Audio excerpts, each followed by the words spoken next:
So, ladies and gentlemen, the topic is Central Eastern Europe in a global context. But as you will see, there's a couple of things I must mention while talking about that, not only the global context. I mean, the global context, in a sense, is the easiest part of the story, and as I will show you, because here the answer is quite simple. Central and Eastern Europe is a part of the European economy, first of all, and I will even show you some striking proofs that this is the story. And so, in a sense, it is very much linked to what's happening. Its future is very much linked to what's happening within Europe.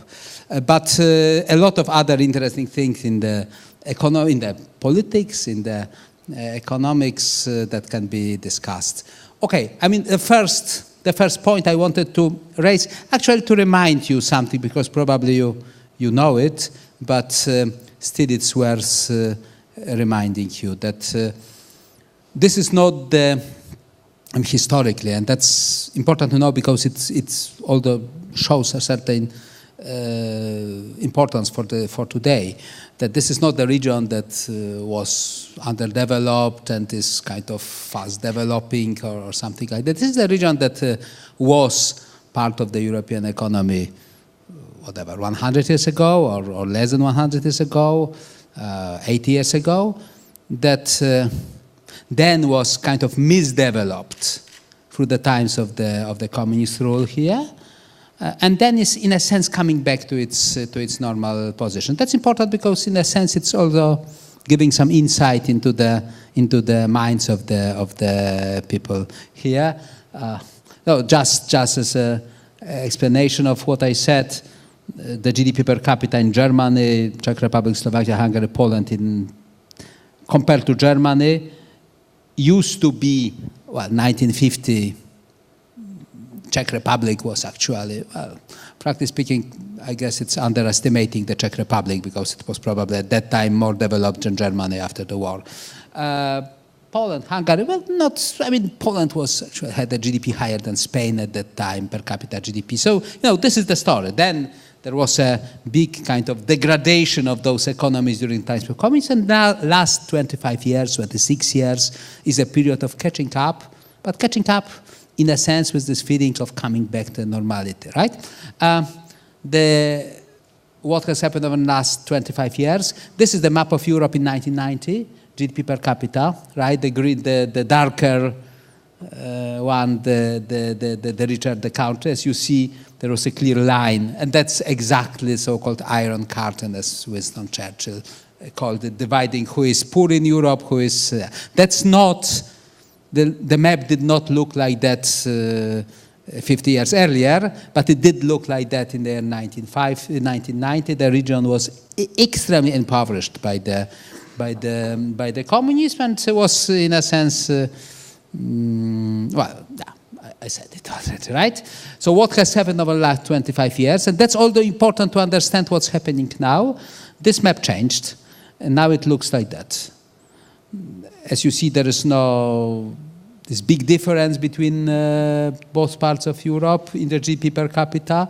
There is no there is no more disgustingly rich countries. I mean, compared to us, like almost all the Western Europe was 25 years ago. Now maybe Switzerland, maybe Norway, but basically, okay. Still, if you look at current purchasing power, I mean current dollars and so on, because of the weakness of the currencies and so on, you see that incomes are lower here in current exchange rates, but basically the difference in Europe starts to disappear, this Iron Curtain story, at least for the countries that manage to really benefit from what has happened over the last 25 years. So now if there is a line in Europe between countries better performing, worse performing, it's no longer West versus North, it's rather heavily indebted versus not indebted. I will show you that Central Europe doesn't belong to heavily indebted. Having said so, I must add that that doesn't mean the region is rich, doesn't mean it has got huge money to be spent, but it is on the way of getting richer. And it started to work, the economy, the market started to work in a way that is similar very much to the way of developed economy of Western Europe. I told you that I promised you to give a proof that the prospects of the Central Eastern European countries depend very much on the situation in Western Europe, and that actually the countries are the part of Western Europe. Well, I will show you the example of Poland. Later I will show the other countries as well. Something that myself I consider the most striking graph showing what is the truth about the economies here. Okay, two graphs. The first graph is the monthly dynamics of the Polish and German exports over the last 6 years. It's not even, I was shocked to see it because I expected some delay at least. I mean, if Poland is a big, like the Czech Republic or Hungary is big subcontractor of the German industry, our manufacturing industry, I would have expected at least 1 month of a delay or something like that in a business cycle in Poland and in Germany, and it seems they are working in real times in a sense, right? So just-in-time deliveries. The Polish export is just linked to almost one-to-one to the German export. The same, obviously, or even more with the Czech Republic or Hungary. If you look at the whole economy as a whole, then this is the striking thing. This is the growth rate of Poland over the last 25 years, okay? As you see, it was fluctuating, sometimes faster, sometimes 6-7%, sometimes in so-called bad times 3 to 4%. But this is the growth rate in the Eurozone. Poland and the rest of the pack joined the European Union here, so at least during the 2 years after during the 21st century, two lines go parallelly. That means, first of all, that in Poland we've got this tendency to overestimate what is the impact of our Minister of Finance or what will be the growth in the next year, right or wrong, right? I mean, either if you like the Minister of Finance, we are sure that he will manage to get 7% growth. If we dislike him, we say there will be a catastrophe or something like that. And the truth is, 90, or maybe not 90, 80% of what will happen in this country, in the macroeconomics in next year, I'm talking about the growth, the real economy, depends on what will be the situation in Germany and the Eurozone. Right? And the same, or even stronger, can be said about the other countries of the region. So don't be surprised that, for example, Mr. Orban is kind of has been running a highly unpopular policy, unpopular among the markets for the last 8 years, I guess.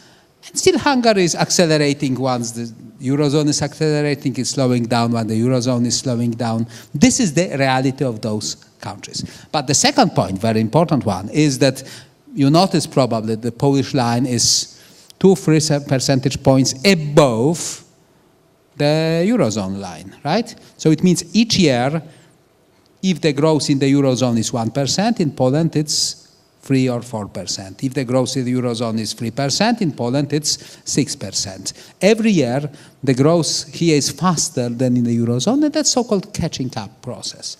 Here you can say that this difference, is it 2 percentage points or 3 or 1, pretty much depends on the policies, and if countries of Central and Eastern Europe run very kind of market-unfriendly policies, I can imagine a situation in which, by the end of the day, they may land with the same growth rate that the Eurozone.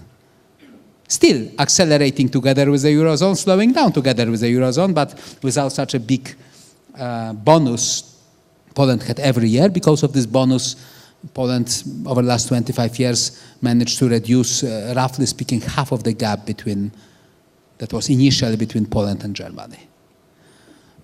But I don't want to tell you that Poland must do the same the next 25 years and diminish this gap to zero, because that's not so easy. I mean, you must work for something like that. The so-called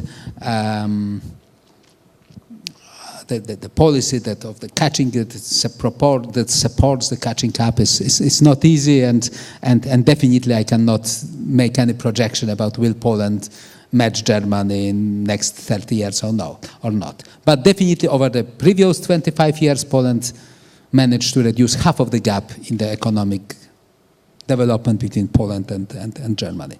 That's a common feature everywhere here. This is the growth of the Eurozone. This is the growth of all the Central and Eastern European countries with a projection for 2017. As you see, everywhere, it is exactly the same pattern. Slowing down together with the Eurozone, accelerating together with the Eurozone. Okay, you may say, if a country here is very, very small, it's very small economy, very much export dependent, very much open, like the Baltic states, then these fluctuations are even stronger, right? In the terrible year 2009, there was a dramatic fall of the GDP there, then some build-up of the... in the case of Poland, on the contrary, Poland is, well, actually I would say it's probably the only country in this region with a reasonably big internal market. And because of that, the effect of the external shock in the year 2009 in Poland, the red line was lower than in other countries, and Poland was, let me remind you, something that we are very proud of. Poland was the only country in Europe to avoid the recession in the year 2009. But apart from this special story, basically you see everywhere the same pattern with some small points, like if you are heavily indebted, like Slovenia, like Hungary, then you are growing slower than in the situation when you are less indebted. I will show it in a moment. So what about the indebtedness? This is something that's really a big difference between this part of Europe and Western Europe, especially Southern Europe. This is the public debt only, but the total debt, public and private, it's more difficult to measure. That's why I use the public. But there is a correlation here between one and another. And as you see, with a small exemption of 3 countries, Hungary, those are the EU countries only, right? With the exception of Hungary, Slovenia, and Croatia, that are relatively indebted. Maybe not as heavily as Greece, obviously, or Spain, or Italy, but still indebted. The other countries of the region are much, much less indebted than Western Europe. As I told you, nowadays, that seems to be the best indicator of is the country going to have the troubles in the future or not. The macroeconomic indicator, because obviously there are the other reasons the other factors to be observed as well. But here, this part of Europe, together with Scandinavia, that is the only clean, from the debt point of view, part of Western Europe. Obviously, Germany now is changing from red to green, right? Because Germany has got the budget surpluses, they're reducing the debt. So soon you will see that Germany although in green, and basically you see this is in a sense the new split between 2 parts of Europe. With the greener the part, the better the growth prospects, obviously, in a longer run. But the second point, obviously, that matters is the competitiveness. Here, just looking at the wage levels, the brighter, the more wage competitive the country is, and that gives the extra boost in the process of the European integration, right? Because the production is being shifted to the countries that offer lower cost of production, despite all this increase in the incomes that have been obtained in countries of Central and Eastern Europe, at least those ones that managed to really benefit from the EU integration, from the integration in the global economy. Despite that, still there's a huge difference in the incomes, and that makes this part of Europe very, very much competitive.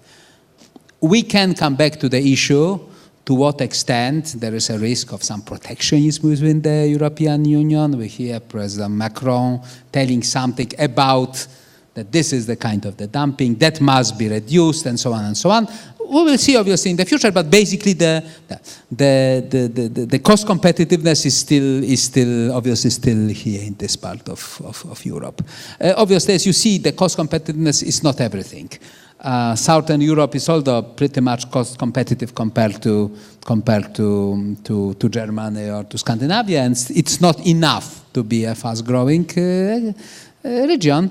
But I would say combination of the low debt and the cost competitiveness still is making this region pretty much open for the invitation of the investors and the growth.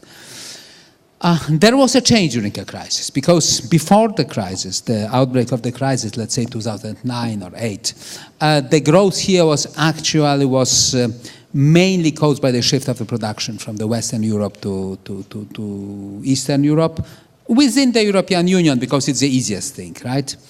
And that was marked by the huge increase of the investment and exports, right? The Polish export, and Poland is just a good example. Everybody recorded the same.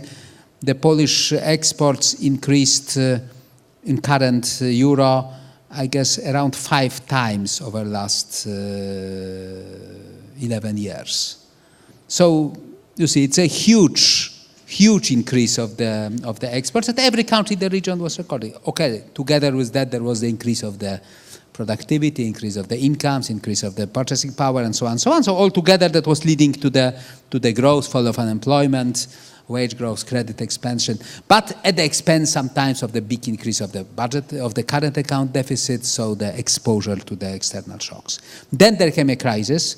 Whoever had big exposure to the foreign financing was severely punished, because he had to reduce it immediately, and because of that, the Baltic states, for example, recorded this dramatic recession of the fall of GDP of some 16% or something like that. And now this region is developing in a slower but more solid growth, way, without big deficits, without big increase of the debt, still with the shifting of the production within the union. It's still happening, but the wage growth is slower, the credit expansion is slower, the economies are much more in order, the inflation is around 0 everywhere, the current account deficit have been reduced, and so on and so on. So now the growth is not as spectacular, but it seems to be more sustainable over a medium term. Still, there are the differences among the countries here, and if you see here, this is the debt. Once again, I've showed you the difference between this region and Western Europe, but even within the region, there are the differences. Hungary and Slovenia are the countries with the biggest debt, the most indebted. Still, in comparison with Italy, Portugal, Spain, not to mention Greece, even France, still Hungary is countries relatively low debt, and Slovenia, but compared to the other countries of the region, it is. Poland, Slovakia, the Czech Republic are somewhere in the middle. Baltic states are not very much indebted. The fiscal balance, there are the differences. I mean, the Baltic states are the Germans or the Scandinavians of Central and Eastern Europe with budget surpluses, with low debt, and so on and so on. But even in the countries with relatively big budget deficits, Poland now with the current government is likely to increase the budget deficit, but still compared to so-called Maastricht Treaty 3% rule that is basically applied in Europe, still those countries are expected to remain below this threshold. That means by the global standards, by European standards, the public finance is more or less in order. Obviously, I would very much like Poland to have a balanced budget rather than the deficit, but still 3% or below 3% of the deficit is no tragedy. And the last point, and that's probably the most important for the medium-run situation, are the current account balances, because that's showing the exchange, the result of the current exchange with the rest of the world, and exposure to the foreign financing. If you've got a deficit, you must finance it by borrowing money. If you borrow money on the money market, short-term borrowing, is selling the bonds and so on, T-bonds, then you are very much exposed to the shocks, as it happened in the Baltic states during the crisis. Here, if you look, majority of the countries of the region do not have the deficit at all. They've got the surpluses on the current account. By the way, the surplus here, sometimes it's not a good thing because it indicates although that the economy is in a stagnation, right? Like Slovenia is the economy stagnating, and that's why they've got big current account surplus. But even the countries with a deficit, they've got the deficit like Poland, Lithuania, Latvia, expected to remain below 2% of GDP for those countries. That means practically no worry about financing this deficit. And here, so, looking at the macroeconomic numbers, you could have the idea that, well, there is nothing interesting in those countries, right? I mean, the growth is almost guaranteed as far as Western Europe is developing. And nowadays, nobody's expecting any collapse of Germany or something. If anybody expects a collapse of Germany, please notify me. It will be very interesting to hear that. But otherwise, everybody's expecting the growth in this region. Maybe not an ultra rapid growth, but a solid growth. The macroeconomic stability looks quite okay. So once again, no worries about the midterm income in growth prospect. But there are some other worries. I will mention here for the growth model. I should have started with the financial stability, because still, having said that today we do not see the reasons to be afraid. I mean, there's a relatively low debt and so on, but still one must be careful about the fact that those countries are part of the emerging markets. And the problems here are not necessarily the problems created or cooked in Central and Eastern Europe. They can be cooked, they can be imported. I mean, if there is a big crisis in China, for example, then once again, this region may be under the pressure, the currencies may be under the pressure, and so on and so on. So we must be always careful about that.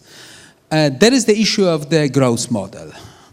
As you notice, this region is basically developing because of a very simple factor. We offer low costs. We invite the investors are building new factories, the factories are producing, increasing the sales to Western Europe, first of all. 80% of exports normally in all those countries goes to Western Europe. Everything is on the move. The problem is that if the countries want really to catch up with Germany, then the growth based just on waiting for the investors to exploit the relatively cheap labor is not the way to do it. And in many countries here, including Poland, there is a growing discussion about, okay, we should gradually move away from the growth based on the cheap labor, relatively cheap labor, towards the growth based on the innovations, more domestic capital, more support of the domestic firms, and so on and so on. Is it easy to do? Not at all. Nobody has got actually any good idea how to do it, but definitely there is this, and that influences to a degree the behavior of the governments. For example, in Poland, in Hungary, it's not the case that foreign investors are not welcome, but definitely there is much less of the enthusiasm for the foreign investors that used to be in the past. I guess in the Czech Republic it will be the same story in Slovakia. But this is not about the foreign investors, this is about a certain growth model. I mean, everywhere there will be this feeling we need more of the domestic firms expanding over borders and so on and so on. But still, having said so, I must say, still the governments here are happy to see the foreign investors, and still they've got the deficits to be covered. They still are happy to see the foreign investors, even if sometimes they do not say it so warmly. Factor to be observed is the domestic internal politics. Something strange has happened in this region, but actually not so strange because it's not so different from what is happening in many countries of the world. This region had a tremendous, okay, I mean, depending on the country, more or less tremendous success in the last 25 years. And you should expect the people of this region to be very happy with the situation, with the improvement of the living standards and so on and so on. And instead of that, you can see in many of those countries, maybe even everywhere, you can see a lot of the bad mood, of kind of the skepticism about the market economy, about how efficient it is, and so on and so on and so on and so on. And the societies. Well, you can say that the same you can observe in many countries, from the U.S. through France to Italy or whatever. But in a sense, interesting point here is that theoretically, if you look at the numbers, you can hardly understand why on the earth people can. Okay, in some countries the situation was worse, but in countries like Poland, the fastest growing country in Europe in last 20 years, why on the earth people are so unhappy about the economy, and well, that's the reality of the times we are living. Well, you can say that partly this is the same effect that we've got in Britain, in the UK, in the US, in France. I mean, big part of the society that is telling we were not benefiting from even if we were benefiting from the globalization together with the others, but the others benefited more than ourselves, right?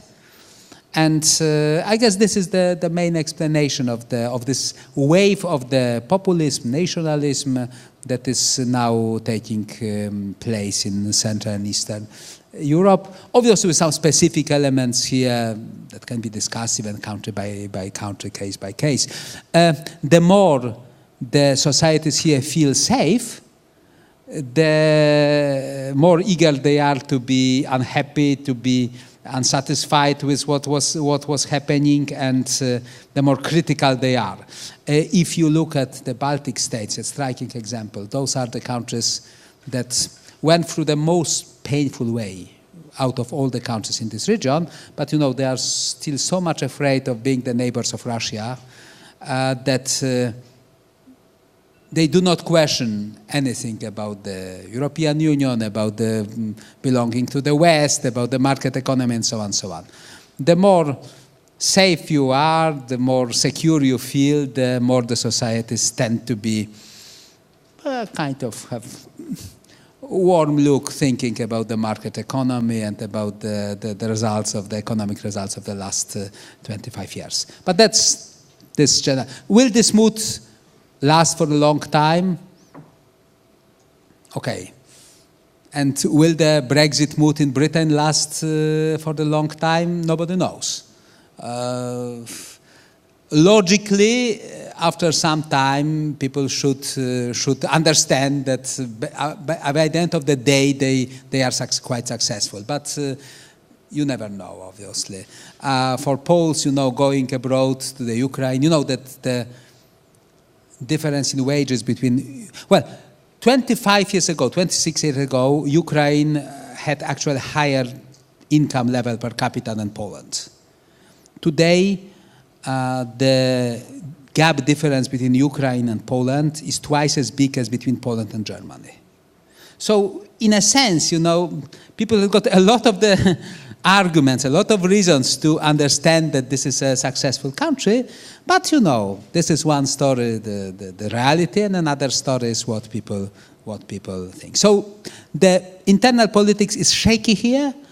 As I said, we may overestimate the influence, especially in the medium run, of the internal politics, even some instability on the GDP growth, on the financial stability. I'm rather of the opinion that we will have the growth here, we will have the financial stability in spite of even some political instability. But this is not pleasant. There is no doubt about that. And the last point, one of the victims of that are the relations with the European Union. For this country, since 1990, once we finished with the communism, but the same with the Czech Republic, the same with Hungary, and so on and so on. Joining the EU was kind of the ultimate goal of the transition. Okay, the ultimate but one. I mean, the ultimate would be to catch up with Germany, but kind of an anchor of the changes, right? And now, as you see, in many countries, there is much more of the tension vis-à-vis. Still, in Poland, 80% of people saying we support the EU membership, right? But in Hungary, much less. In the Czech Republic, much less. And once again, this is, in a sense, a similar phenomenon. People no longer feel the EU as the anchor of the stability, growth, on the one hand. On the other hand, this internal kind of the populism is very much fed with the fears about the immigrations, so a lot of the things that is in a sense now making the atmosphere between Warsaw, Prague, Budapest, Bratislava, and Brussels much worse than before. How far it will go, we will see. But this is clearly a dangerous element of the situation that must be observed. And the last point, prospect for the real estate market. Okay, do you need the financially stable country to invest? Do you need the growing economy to invest? You want the economy integrated with the European Union and with the global economy to make. You want the economy stable to make the investment. If this is the story, then this region is still quite interesting, and the prospects are quite good. Is this the region without worries or without problems to be solved over the next couple of years? Obviously not. The problems to be observed are here. But probably everywhere in the world has got the problems these days. Thank you.